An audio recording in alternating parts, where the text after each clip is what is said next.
everyone. In this video, we need to discuss how we can add animations inside our Scratch projects. So the task for today is, first of all, you'll be introduced to the computational thinking concepts of loops and events. You'll become more familiar with the concepts of sequence. Then you will experiment with new blocks in the events, control, sound and looks categories of the Scratch toolbox. Also, you will explore various art-themed Scratch projects. And then in the end, in the description box, a music video project will be added for you that you have to try on your own. So let's start with it. So before starting with the activities, let's first have a look over the toolbox that is available in the Scratch, right? So if you need to make your sprite move, so for that we have this motion block here, like that contains a lots of blocks, the code blocks here. So if you need to make your sprite move for 10 steps, you can choose this move 10 steps here. You can also change the number of steps, like you just need to click here and then change it to, like I have changed it to 20. So it's up to you what you are doing here. You can also change the degrees and so on. So we have different blocks here that will basically make your sprite move, right? Now about the appearance, we have the looks block, like if you need to change the costume or something, if you need to change the size. So for that we have these different things. Also about the conversation part, if you need to make the sprites conversate, you have these messages here, right? So this will be available in the looks block. Then we have the sound block. Again, it will be something related to the sounds only. In the events, you'll be having these things like, if you have a sprite, if you click on that sprite, something will be done.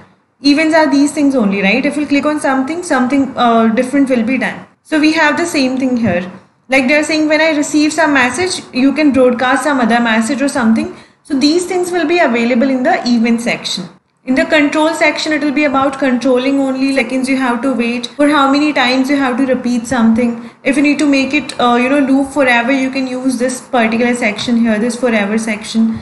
So this is about it, right? So this is something that we need to discuss in this session. Also, we need to, work on the music blocks also. So for that, you have an extension menu here that is there in the bottom left corner. So just click on this add extension. You'll be having these different things. If I'll go to music here, so you'll be able to see the music block. Like this is how you can add the extension blocks. Because you'll be needing this in this session, I have shown you how to add it, right?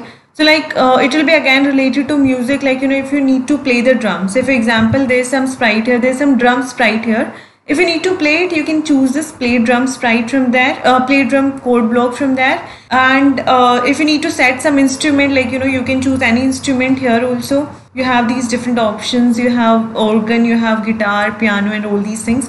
So it is up to you, like what you are doing. So you can basically choose all these things from the toolbox. Now let's move on to the first activity. So in this activity, you will be building your own music inspired Scratch project by pairing sprites with sounds to design interactive instruments. So how we need to start here? First of all, you need to create a sprite. Like in our case, we have created this drum sprite here. Then you need to go to the music blocks. So if you can't find the music blocks in the toolbox directly, you can first go to the extension menu and then add the music box from there, right? Then you can add the sound blocks and then you can experiment with ways to make your instruments interactive. So first of all, what we have done is, we are saying that when this sprite is clicked, so this will be available in events, in the events toolbox. You can add this when this sprite clicked. This basically means that if you click on this sprite, what will happen is something will be done that will be repeated 10 times. Fine. So this repeat 10 will be available in the control section. So what you need to repeat, you just need to play the drum for some number of beats and then you need to rest it for some number of beats. Again, you need to play the drum, and how many times you have to do this? You need to do this 10 times. Fine.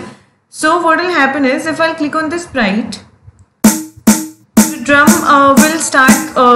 This drum will start to play, right, for 0.25 beats and then it will rest for 0.25 beats.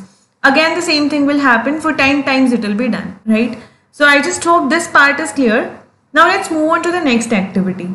The next activity is an orange square activity. So by completing this activity, you'll be able to express the creativity by completing an art themed challenge. And also you will gain more fluency with looks block and the paint editor, right?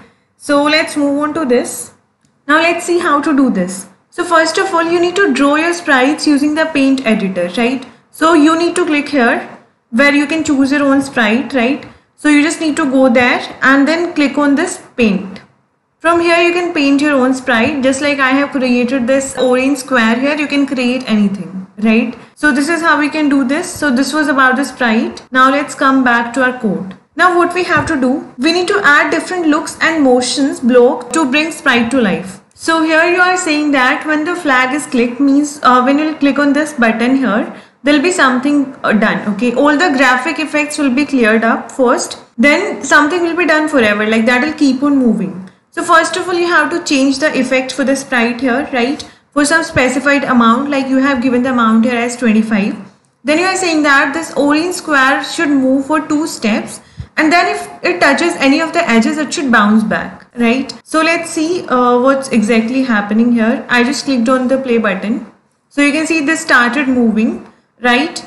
And it is moving for 2 steps. And if it goes to the edges, it just bounces back from there, right? And it will just keep, it will be done forever.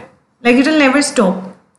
It will be stopped if you click on the stop button. Only in that case it will stop, right? Just like in the previous case, we had specified that it should be repeated for 10 times only. Here it will be done forever. So I just hope this activity is also clear. Now let's move on to the last activity for this session. So here in this activity, you'll explore ways of bringing sprites, images and ideas to life as an animation by programming a series of costume changes. Like basically what we'll do is we'll create a sprite and then we'll change the costumes for that sprite. So again, the task would be, first of all, you have to choose a sprite, right? So like in our case, we have chosen up this sprite. Then you need to change the costumes of this sprite.